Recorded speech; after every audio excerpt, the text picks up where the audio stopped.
What did your parents feed you growing up, man? Because goddamn, you are fast. Gotta stay with your oatmeal, man. Oatmeal? The oats, that just gets you fast, I guess. A lot of oatmeal? Yeah. Oh, man, that's the secret, gentlemen. That's the secret, oatmeal.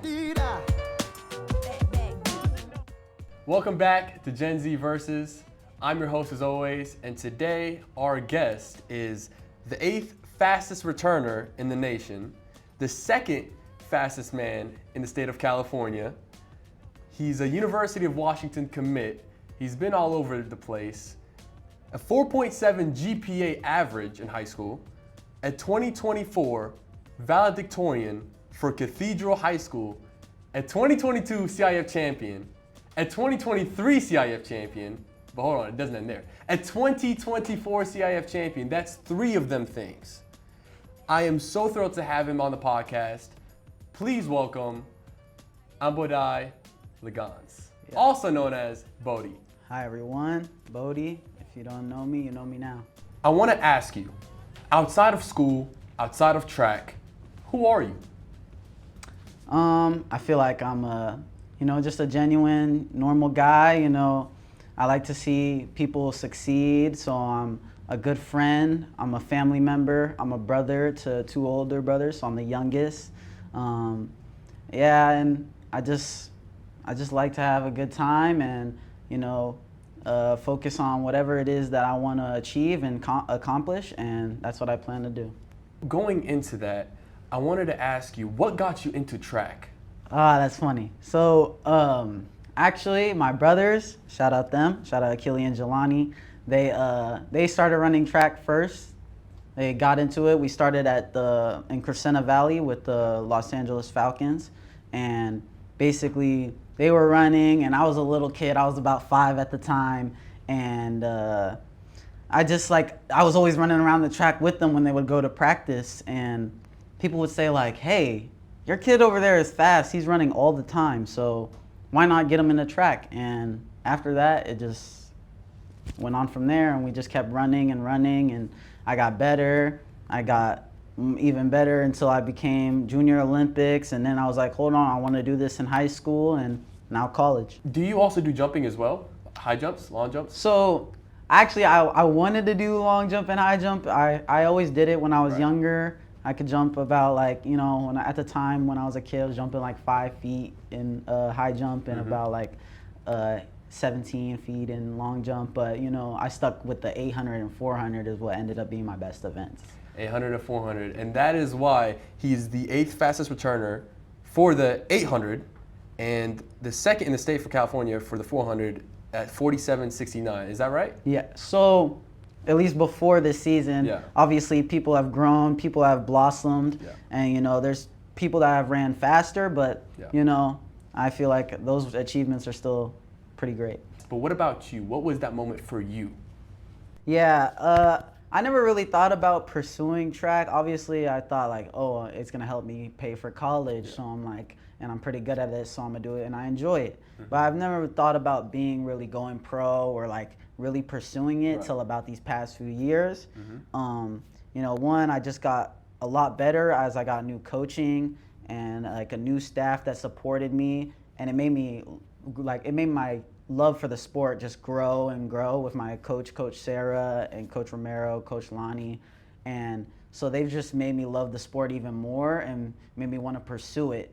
And so after that, I was like, okay, I think I would enjoy going pro and, running with the best in the world. When did you really start liking track? Yeah.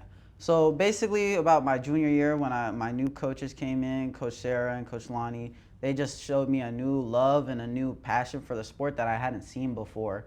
And that really changed my perspective on how much I like the sport. It made me realize how much time I put into it and how much I'm thinking about it all the time, even when I'm not on the track.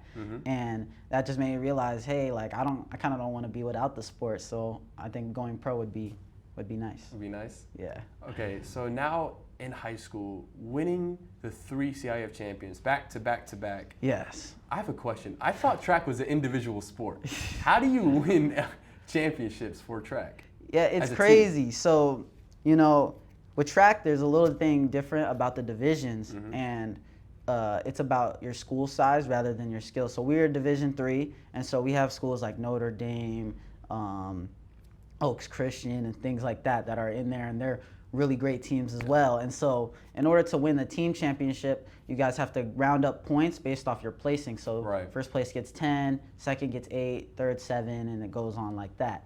And so we had an amazing team this year. All those guys, shout out to y'all. Y'all killed it. We had hurdlers. We had a person in the final race in almost every event, every running event on the field. So from 100, 200, 400, 800, 32, all those, we had it covered. And so we put that all together, and by the end we had the most points. And so we did that over the past 3 years.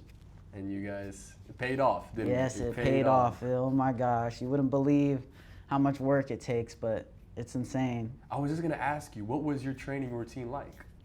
So I trained Monday through I would train Monday, Tuesday, Wednesday, Thursday, Friday off, usually a race Saturday, and if not a race Saturday, then we practicing hard on Saturday. And so everybody's committed, everybody's out there with me, so it's not like I'm just doing this by myself.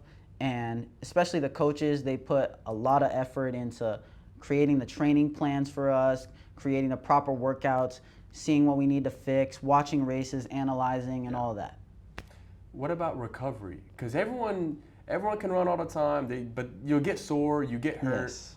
How did you recover your body?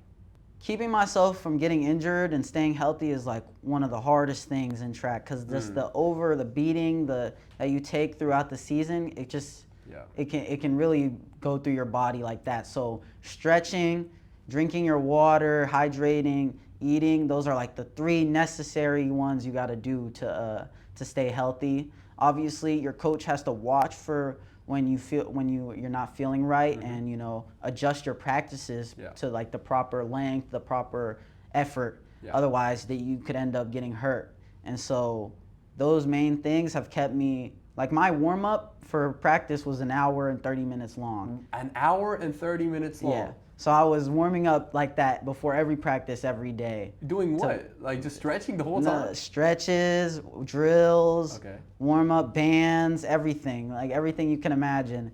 Doing all that. You could ask my teammates, like they'd already be done with their workout, some of them, and I just had to do it to keep my body healthy, and it worked out for me. So did you ever get any major injuries? Not really. I had a little bit of a Achilles injury at the end of the season, but other than that, I've kept myself pretty healthy.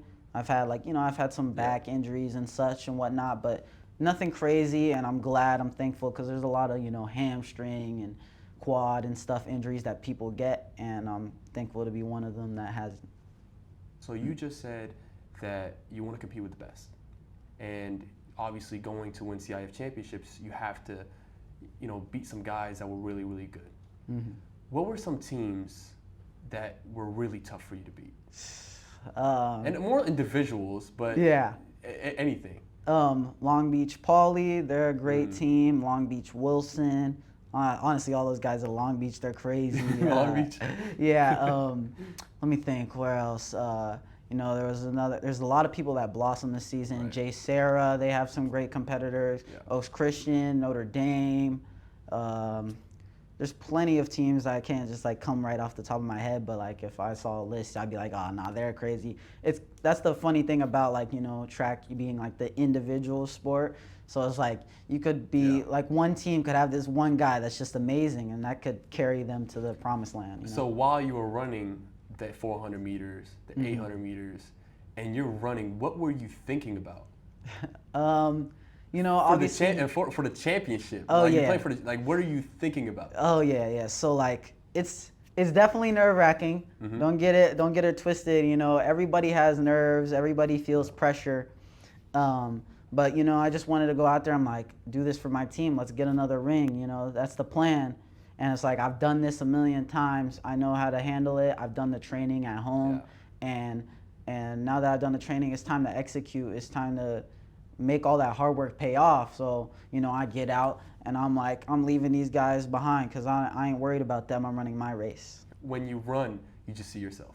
You don't see anybody else. You just see yourself, and you try to do your best. It just depends on the race. Then when you start racing for yourself, and like, it's not always a team, and you start racing for yourself, you can worry about others, and and it can be hard, and you gotta adjust. You know, there's moves that people make, and you gotta adjust to how they run and take off when you need to go. But it's really about trusting yourself and just trusting that you put in the work to push through the pain. So it sounds like you're a hard worker. It sounds like you put your body through a lot of stress. You do a lot of recovery. How did you have time for a 4.7 GPA? Yeah. Average for high school, 4.7. How did you have the time for that?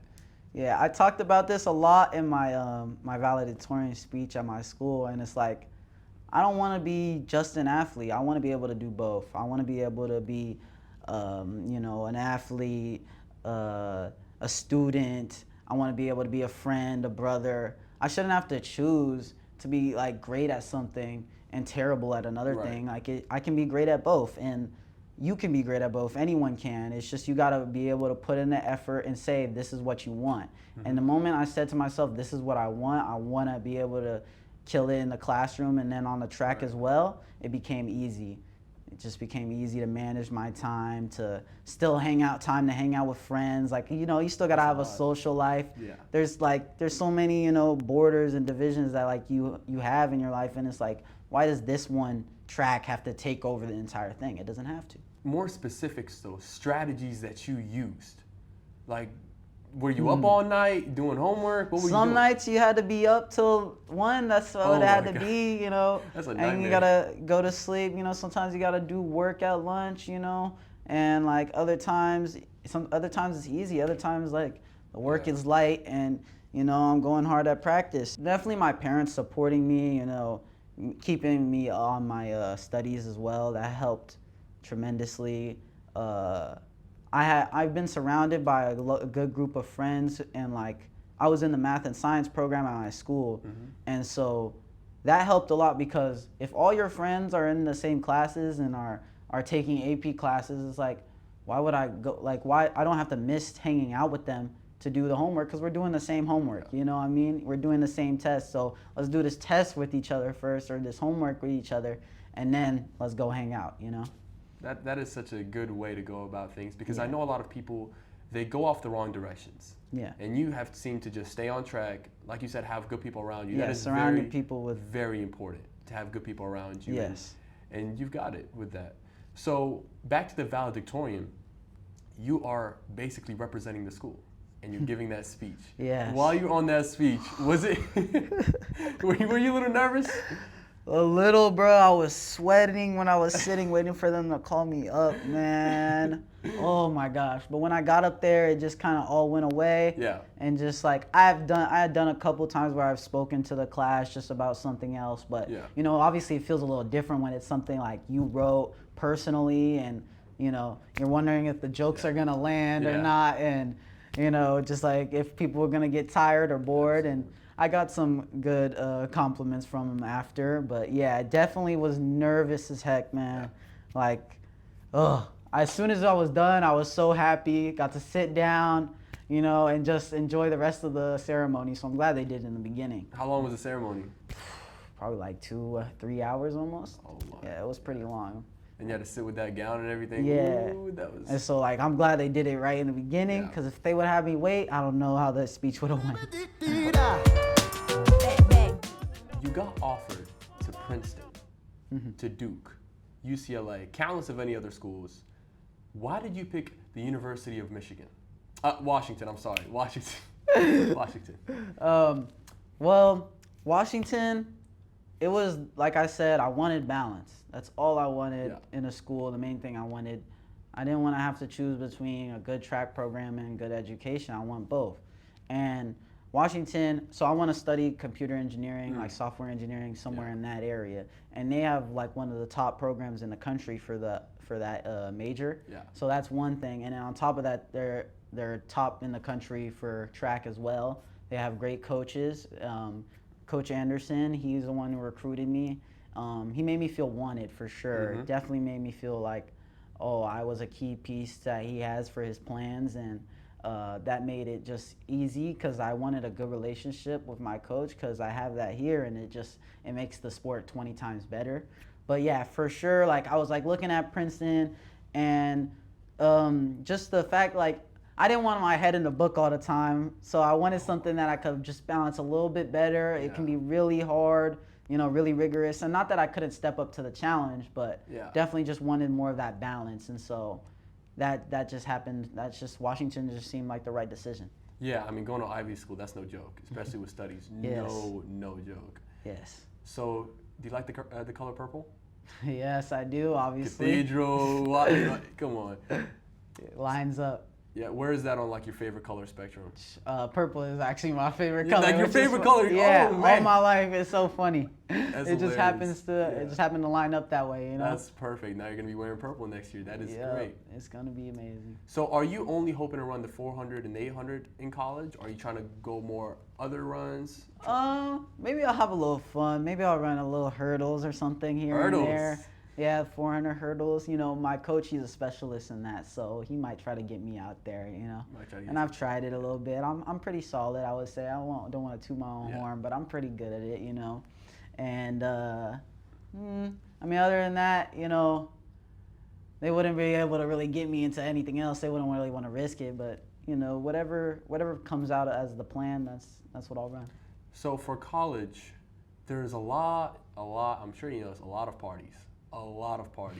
And it's very easy to get distracted. How do you plan on going in there and staying on your goal and being an athlete and a student? Just focusing on what it is I want. It's like if I want to go pro, then I know what I have to do, and the steps you have to do. So it's like if going to parties is going to stop that, you got to make a decision, and that's all. You got to make a decision. Hey, I'm going to skip out on this party because there's something that I want more than this party. And if you want to party more, that's okay. Just do your thing. Your decision. But just remember, when you don't win NCAA, you know why. And I'm not saying one party is going to hurt you. You can balance things, but you got to do something else to counter that and balance that. So what are you looking forward to the most in college? So Cathedral's kind of small. We have about 600 students. I'm looking forward. 600 students? Oh my God, that is so low. Yeah. You know everybody at the school, huh? Yeah, exactly. We have like somewhere between there. And so going to a school that has tens of thousands of students is going to be crazy. So I'm just excited to meet some new faces. Whole different state for me. That's going to be amazing, You ever been Washington. up there other than the visit? No, not really. Other than the visit, that was like my first time in Seattle. Really liked the downtown area. Really liked the campus was beautiful, and so I'm really excited just to meet some new people. Perspectives. I'm sure you're gonna love it. Yeah, and definitely the football games. I'm excited for that team morale. That school spirit is something that I think is so cool, and I really want to experience. You're gonna be seeing purple everywhere. Don't worry. You're gonna love it. Exactly. You might see it so much that you might start disliking it. Go Dubs, man. What is your biggest goal when you're going to pro? So you're going pro. You already made it. What's the next steps? Obviously, it's go to the Olympics 2028. I was just about to ask you, 2028. That's gonna be great. It's gonna be in LA. Like that's just like that would be amazing to run in front of like your hometown, like your hometown area. Millions of people are watching. Millions, exactly. And it's just like talk about nerves, talk about butterflies. And like this is the top, like right there. Like going to the Olympics is the top. Even just making it on the team, you don't even know how to win, and like. Anything like that would be a blessing in disguise, just to be on that team and, try to go for a gold medal. You're going to bring that gold back home? That would be crazy, but I think it can be done. It can be done too, man. What is some advice that you would like to give to people that are coming up in the track game? Don't forget to recover. Like, if you get an injury, man, you running at some invitational meet just to run it is like it's not gonna hurt you if you don't go and win. You can rest and go and come back for the more important races because your career isn't over. Like it's just one race. It's not over after you miss something out. Like you have stayed. Like I lost. Like I didn't win, and it's not done for me. I got college, and as long as you keep in mind that everything's gonna line up and your time's gonna come, as long as you keep putting in that work, then you can't fail. Are you also planning to maintain a 4.0 GPA? It's a bit difficult here in college. Or or is it, oh, I made it, let me just, not BS around, but the goal is to get the degree. That's the goal. That's the goal. The goal is to get the degree. The GPA, more or less, it can be a little bit more harsh. So I think the goal for me is I want the degree, and that's my plan. Yeah, I also just noticed, is that a dark purple ring? It's blue. It's blue. It's blue. Okay, I thought he said, oh, you love purple. You know what I'm saying? I got my little purple down right there in the here, shirt. though, you know. Okay, so you're gonna get the degree. Are you also hoping to be a computer engineer, or are you just getting it just in case for a plan B? I've always liked computer engineering. I've always liked the idea of like what we can do with computers. It's everywhere now. It's in shit. It's in cars. It's in laptops. It's in everything that you're using, what you're using to watch this video. So it just makes sense, like, that I would want to work with something that involves my everyday life. Are you also hoping to go more into AI as well with that? Yeah, definitely AI. I've been looking into it, machine learning, all that. I've been doing doing a class on it online, so I've just been working on that. But yeah, definitely interested, and it's not necessarily my backup plan. It's just something I want to do. And so there's a little bit of a debate going on with school. People are saying, you don't learn much in school is bad for you, this and that. What do you have to say about that? It's definitely hard to get in the perfect environment. Like, I feel like I got the perfect environment for me to progress in school. And like, there was never a day where I didn't want to go. Like, I loved my school. I enjoyed it. Yeah, some people they didn't necessarily like it as much, but me, like, I enjoyed Cathedral. Like, it just created everything for me. It just made everything line up perfectly. Yeah. And I feel like once you find that perfect spot, it'll be easy to go to school. It'll be easy to want to learn and talk to your professor, talk to your teacher, and talk to anybody at that school. And so it's just, yeah, I know it can be hard. And it's hard when, it's a private school. So like, I was blessed to be able to go there. And it's not always the same at a public school, and it can be hard, especially when there's a bunch of students. You have thousands of students, so you don't really get that individual attention that you may need. So I think wherever you find the right place is the perfect place for you. We're reaching the end of our podcast, and I wanted to mention the next guest we're going to have on. Right. The next guest we're going to have on is a Division I basketball player. He played at Villanova, and now he's moved on. He's an actor now. He's done a lot of things with media. Wow. And I wanted to ask you, I know it's two different sports, but what's one question you would like to ask him from his perspective of going through school, playing pro, playing in college at a Division I level? Like, what was the hardest thing you went through while you were there? And how did you manage the pressure? How did you manage, playing at that high of a level without, succumbing to the pressure? Bodie, it's been an absolute pleasure. Thank you guys for watching. Thank you guys. We'll see you guys in our next episode. Let's go. Appreciate it, man.